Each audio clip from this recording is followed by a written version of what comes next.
Somos gratos ao Senhor por essa oportunidade que Ele nos dá de estarmos aqui nesta manhã, louvando e bendizendo o Teu santo nome. Amém? Nós vamos passar só a questão da programação aqui, um minutinho só. Hoje, pela manhã, às 8 horas foi o café, 9 horas agora estamos dando início no culto.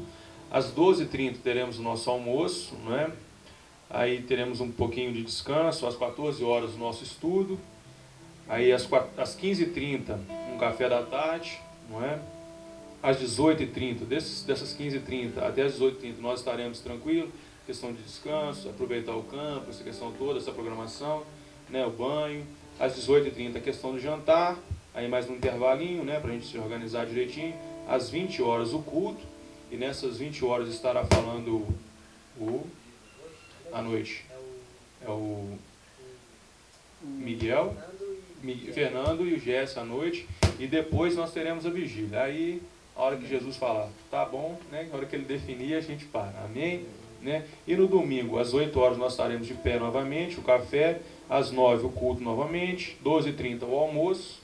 Às 14 horas o estudo, que vai ser o pastor Sotero, que vai estar dando pra gente, se o pastor Luiz Guilherme até então não chegar, E às 15h30 o café. No máximo, às 16 horas, nós teremos que estar saindo daqui, que nós teremos que estar na igreja participando, do culto à noite, que estaremos dando encerramento lá. Amém? Eu queria agradecer aos irmãos que vieram a estar com a gente, o irmão Orestes, o irmão Didi, que tinha uma viagem lá, mas alteraram os planos lá e está com a gente aqui, Nosso querido Gerson, que rodou uma distância razoável para nos abençoar aqui. Nosso irmão Alessandro, meu querido? Alexandre, desculpa, O Rafa, O Silvano, o Ismael, esse pessoal todo, Gustavo, Diego, Dani, Rafa, E os que estarão chegando mais tarde para estar com a gente aqui, Isso foi algo que o Senhor colocou no coração do Rafa, no nosso, A condição do trabalho, os homens que a gente tem às segundas-feiras, Condição de jovens, de adolescentes, pais de famílias, Para que a gente possa estar tendo esse período de comunhão mesmo, Para que o Senhor possa estar falando no nosso coração, nos direcionando, nesses tempos que são difíceis.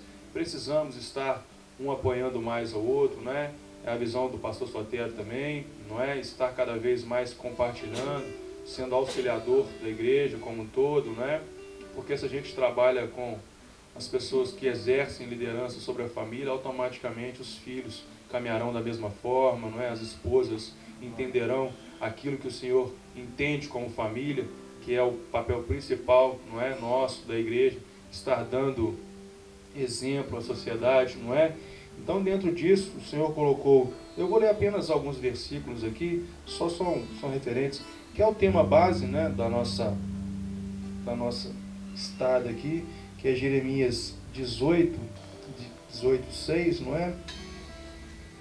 Eu vou estar lendo com os irmãos aqui. Bem, talvez a minha tradução esteja um pouco diferente aqui, mas o sentido, a intenção é a mesma. Ó comunidade de Israel, será que eu não posso agir com vocês como fez o oleiro? Pergunta o Senhor. Como barro nas mãos do oleiro, assim são vocês na minha mão, ó comunidade de Israel. E nós que tomamos a decisão de estar nos caminhos do Senhor, entregamos as nossas vidas ao Senhor, e Ele tem, trabalhado conosco para que entendamos isso e a soberania do Senhor se faça presente nas nossas vidas em todo o tempo, Porque o Senhor tem sempre o de melhor para as nossas vidas. Talvez a gente não entenda, no momento, mas o Senhor sempre tem o de melhor para as nossas vidas, Eu queria estar compartilhando com vocês aqui, sentados mesmo, Está em João 14, do 15 a 17. Eu estava pedindo ao Senhor algo referente a este trabalho aqui, E o Senhor colocou no meu coração, João 14, de 15 a 17. Amém? João 14, de 15 a 17. Se vocês me amam, obedecerão os meus mandamentos. E eu pedirei ao Pai, e Ele lhes dará outro conselheiro, para estar com vocês para sempre. O Espírito da verdade. O mundo não pode recebê-lo, porque não o vê, nem o conhece. Mas vocês o conhecem, pois vive com você e estará em vocês. Amém? E esta é mais uma maneira que nós entendemos de estar aqui. Se não fosse através do Espírito Santo, se não fosse através do direcionamento do Senhor, né, requerer que estivéssemos aqui, por nós mesmos não conseguiríamos fazer nada, não é? Se não houvesse a capacitação, não é? Se não houvesse o direcionamento do Espírito Santo. E aqui, 3 coisas que me chamam a atenção, que é a questão do pedido do próprio Senhor, né, pedindo em nosso favor, não é? A questão do conselheiro. Às vezes, né, como eu disse, como família, temos muitas dificuldades, não é, em instruir os filhos, né? Hoje pela manhã nós estávamos ali conversando referente às crianças, na questão da escola, não é? A questão das amizades, as pessoas que conhecemos, não é? A dificuldade que nós temos. Na minha casa, por exemplo, eu tenho 2 meninas lá, são sobrinhas, mas são gêmeas, não é? Então, às vezes, vêm os coleguinhas da escola, né, vêm as pessoas que estão à sua volta e querem fazer parte de uma realidade que não pertence a elas, não é? Porque são separadas do Senhor. E eu sempre digo para elas, vocês têm que ser diferença, não serem influenciadas, mas influenciarem as pessoas que estão à sua volta. Não quer dizer que a sua amiguinha tem, ou faz, ou deixa de fazer, que você tem que agir da mesma forma.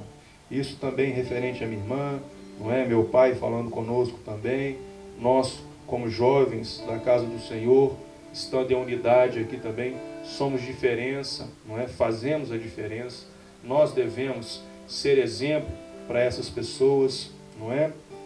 Temos aqui, eu não o conhecia, o nosso querido Jesse, não é? Talvez ele vá trazer algo referente a isso. Tivemos grandes notícias do que o Senhor fez, a diferença, né, da pessoa que era e a pessoa que é. E nós lá nos nossos estudos também vemos os exemplos das pessoas que nos trazem como eram antes e como são hoje. O que o Senhor tem feito tem sido influência. Nosso irmão Oreste tem trabalhado com algumas pessoas ali que ele conhece, não é? Pessoas que talvez passaram pela mesma dificuldade pela qual ele passou, sabe das dificuldades, sabe das lutas, não é? E hoje tenta, não é? Através do Espírito Santo, através do direcionamento do Espírito Santo, trabalhar para que essas pessoas não cometam o mesmo erro, não é? Não estejam caminhando no mesmo caminho. Eu mesmo, né, caminhei fora dos caminhos do Senhor, mas o Senhor fez a diferença, trouxe-nos novamente, não é? E hoje caminhamos com Ele, né? E hoje entendemos verdadeiramente que não existe outra pessoa, outro Deus a não ser o nosso Senhor, que nos capacita através dos conselhos, não é? Através também dos mandamentos que devemos seguir. O Senhor é um Deus que trabalha com princípios, como estávamos falando à noite também, não é? Ele não vai quebrar princípios porque eu sou mais bonitinho, porque eu tenho uma condição financeira melhor, ou porque eu tenho um conhecimento maior, não é? O Senhor trabalha da mesma forma com todos. Por isso devemos, em vez de sermos servidos, sempre servir aos outros, não é? Como o pastor estava falando, as pessoas se perdem ao longo do caminho por querer serem servidos em vez de servir.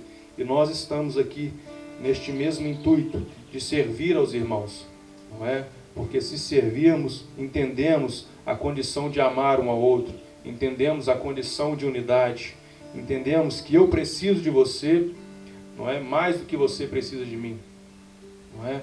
Porque quando entendemos a condição de unidade, aquilo que você necessita, que para mim é simples, eu posso te ajudar de uma maneira especial, não te deixando caminhar em caminhos tortuosos, se houver a oportunidade, não é, de instruí-lo. E este é um dos intuitos, está instruindo os irmãos naquilo que o Senhor tem colocado ao nosso coração, não é? Então é a condição de pedido, a condição de conselheiro e a condição de mandamentos, não é? O Senhor aqui mesmo intercede, não é? Mandando o Espírito Santo para estar em nosso favor. E para completar essa passagem, eu queria ler também, na minha Bíblia, que é uma página atrás, João 13, do 34 ao 35, para que possamos entender a condição de amar um ao outro, não é? 13, do 34 ao 35. Eu vou ler aqui. Um novo mandamento lhes dou: amem-se uns aos outros como eu os amei. Vocês devem amar-se uns aos outros. Com isso todos saberão que vocês são meus discípulos, se vocês se amarem uns aos outros. Não é? E este é um privilégio que nós temos, de amar, mas não um amor que o mundo prega aí fora. Não é? É o amor que o Senhor prega em nosso favor. Porque esse amor, se formos olhar a nossa justiça, se formos olhar a nossa condição de amar, vamos sempre perverter esse amor, não é verdade? Mas quando o Espírito Santo do Senhor, a qual o Senhor pediu, nos instrui a maneira certa de amar, não existe empecilho algum, né? Não existe dificuldade alguma para que possamos colocar em prática esse amor. Porque aí entendemos que o amor do Senhor pela nossa vida é tão grande que Ele se entregou na cruz do Calvário pela minha e pela sua vida. Aí nós automaticamente entregaremos a nossa vida em favor do outro, com uma condição, não é? Como o pastor Sotero sempre nos diz, amando-nos primeiramente, entendendo este amor do Senhor pelas nossas vidas. Aí sim, trabalharemos em uma perfeita comunhão com o nosso irmão, não é? E este amor traz mudança, não é? Este amor traz um entendimento diferente, traz uma compreensão diferente. Ele se torna maior, as dificuldades não aparecem. Por mais que existam, a gente transpõe as barreiras. A diferença é mostrar para o mundo que o amor do Senhor não se pede nada em troca. Não é moeda de troca. Não é condição de troca. Este amor do Senhor, ele é genuíno. E nós trabalhamos dessa forma. A igreja caminha dessa forma. Não é? Porque é um privilégio. Não é? Como disse aqui, o homem, né? Os homens lá fora não entendem, porque não conhecem o Espírito Santo. Não conhecem. Mas nós conhecemos. Além de conhecermos, ele se faz morada em nós. Não é? Ele nos instrui, nos capacita. Não é? Teremos uma igreja diferente.